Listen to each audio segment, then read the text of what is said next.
Summermusik. Summermusik is absolutely incredible. I've been coming to Summermusik for 25 seasons. And I love coming to CCO concerts. They're so varied and interesting, and it's just always a great time to come out.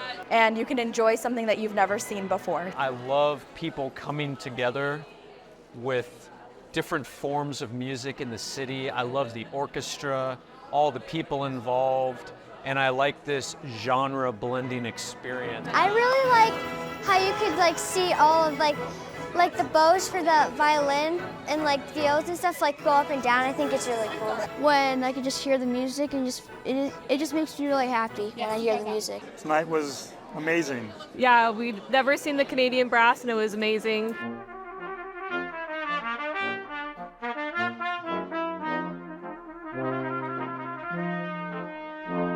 It was cool seeing the small brass ensemble with the large orchestra or the chamber orchestra.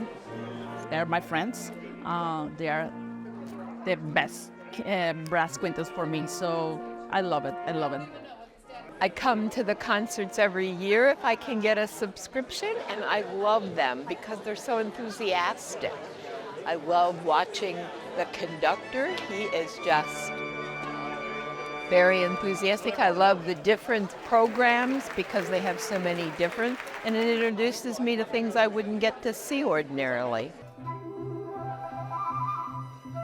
And tonight we are going to be exploring the question, can the flute take its place in the pantheon of rock and roll instruments? Yeah. Woo!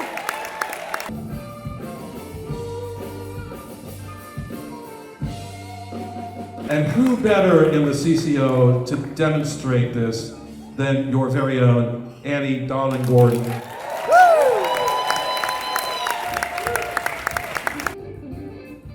Roger was my first guitar teacher. He's the best guitar player I have ever seen live.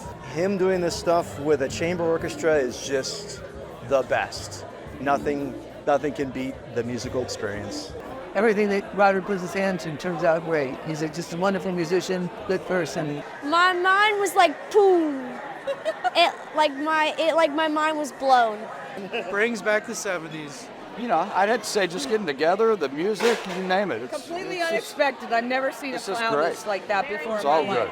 And that show was absolutely epic. Who knew that classical instruments could make such epic rock music?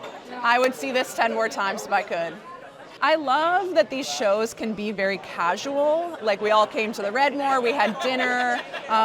Classical music and even non-classical music, it doesn't have to be stuffy. It can be fun and we can have a great time together. It's great because it's so versatile. As you see, we can play classical music to rock and roll music, and it shows the big variety of things that classical instruments can do, you know? We are very good friends of Annie, one of the soloists, the flute player. Yeah. And watching her playing in the way she was playing, I think was the best part. And of course, watching all the talent playing with her and all that.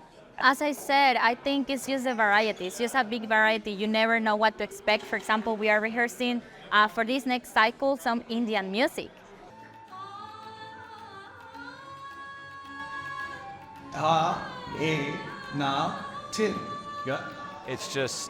It's so cool to hear different styles of music from around the world. I think it's a great way for you to learn about amalgamation of culture, and this nation is known for being a melting pot, so why not give it a try? In a chamber orchestra, you can do things that you can't do in a larger orchestra. And the end of this year's season, Beethoven's Ninth Symphony in a relatively intimate setting with an orchestra the size he composed it for and a chorus. I mean, it doesn't get any better than that. I think Summermusik is just a great way for people to see not only the orchestra perform, but also the combination of the singers as well as the dances, and it's just a quick cultural program that we can learn so much from. So we have from Indian music to classical music to rock and roll music, so you never know what to expect. It's a lot of surprises all the time in all the concerts. And the motto is to inspire curiosity, and I think that's exactly what happens with the music. Every year this program gets better with a whole series of interesting venues. We've been in everywhere, and it just keeps getting better and better.